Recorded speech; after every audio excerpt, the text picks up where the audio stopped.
An unfortunate side effect of our increasing use of computers and the internet is that everything we do seems to require a password. Online banking? New password, please. Email account? Likewise. Want to buy something? Then enter your details and choose a password. And that's on top of all the passwords you need for computers and email at work.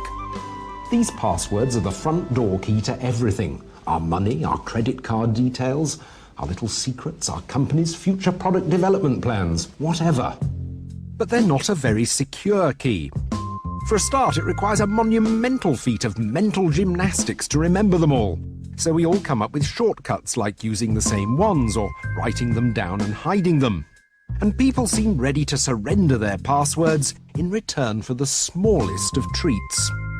Tell me what your passwords are in exchange for this box of chocolates. I use my nicknames. So you won't tell me them at all? You've got to tell him. Tell him.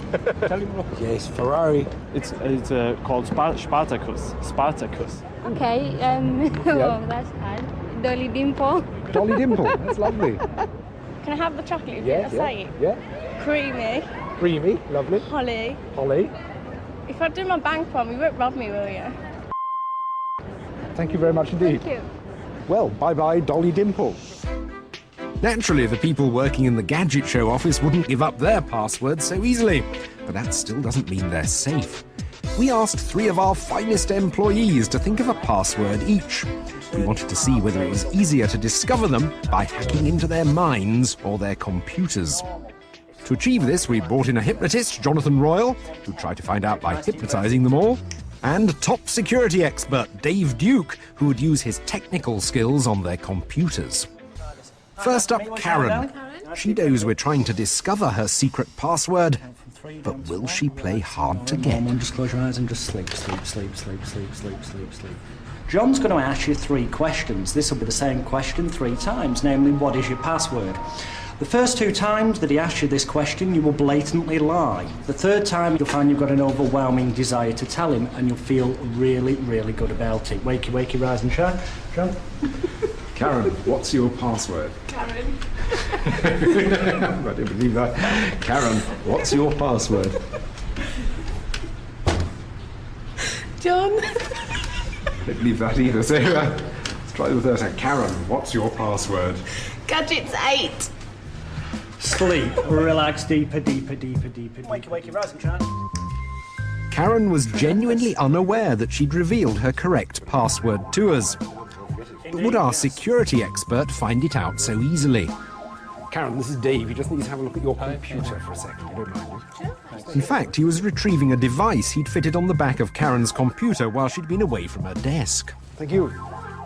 So tell me what exactly you put on Karen's computer. Well, this is a little digital device which actually records keystrokes as people type them directly from the keyboard, as you can see. Yeah. And it can store 65,000 letters inside it. And you can put it in and leave it running for a month, a year, collect all the information that you need, pop back in, take it out, stick it back in your own system. Right. And then? Very simply, by just running up a simple notepad program and typing in a secret word, you can now see that it's actually displaying, this was a password, Gadget's 8. Gadget's 8. Logging onto a system. So that's our... This is the website that she went to buy something from.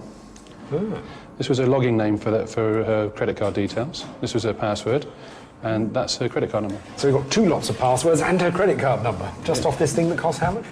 $50. Worrying stuff, but now it was Jess's turn. Our hypnotist had asked her to write out her real password as well as 4 incorrect ones. And he hoped to discover which was the real one by studying her body language. OK, wakey, wakey, rise and shine. Have you got that list you made earlier? I have, yes. Right, I'm just going to ask you in turn, is this your password? And for each one, I want you to say yes. Now that means you'll be lying 4 times and once you're going to be telling the truth.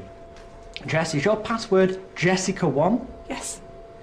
Is your password Gadget Show? Yep.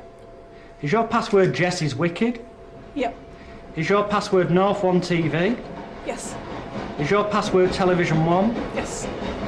I'm going to gamble on this, but off body language, I would opt for that. Okay. Which is Jessie's Wicked.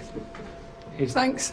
Thanks. But no, But no, was it? it was the last one. It was the last one. Television one. That just goes to prove how good a liar you are. So Jess has resisted hypnosis, but can she protect her password from our technology expert? Next, we're going to see how vulnerable Jess's password would be to a dictionary attack. That's where hackers try and crack into a computer system using a special program that contains a massive number of passwords that are tried very quickly, one after the other. Right, Dave, what do we need to do? Okay, what we're going to do is we're going to put a password into this tool, and it's going to check, using a hacking technique, how quick it's going to take to break. So just type your password in, press the check password button, cracked it. In less than a second, a hacker would have got that password and have been into your system. What would we need to do to make it more secure?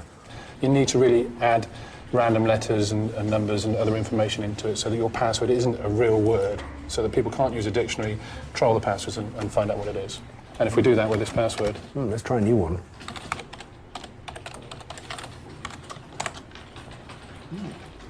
Excellent. A hacker wouldn't have been able to use a dictionary attack on that. So just a few seconds extra thought on your password and makes it much more difficult. Indeed.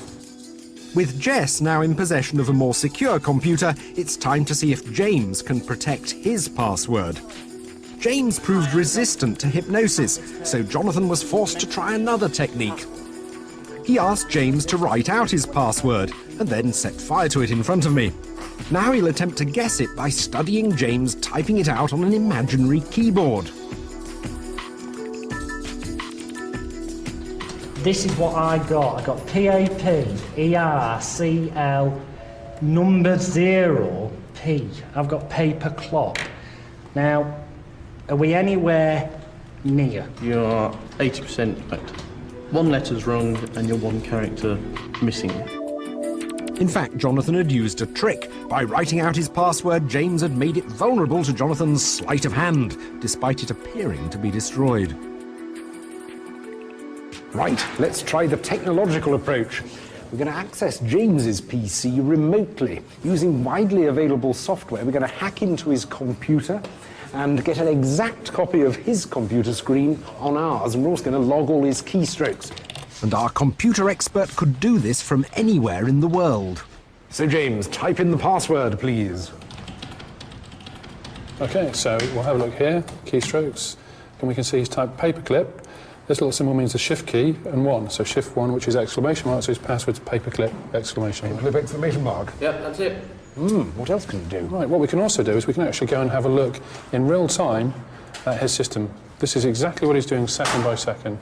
Right. So we can see at the moment he's browsing a website, pointing his cursor.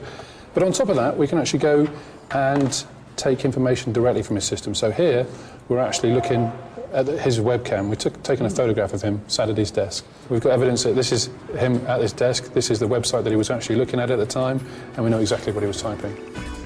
The results prove that while some of our team may be able to resist hypnosis, their passwords and much more besides would all be vulnerable to a serious computer hacker.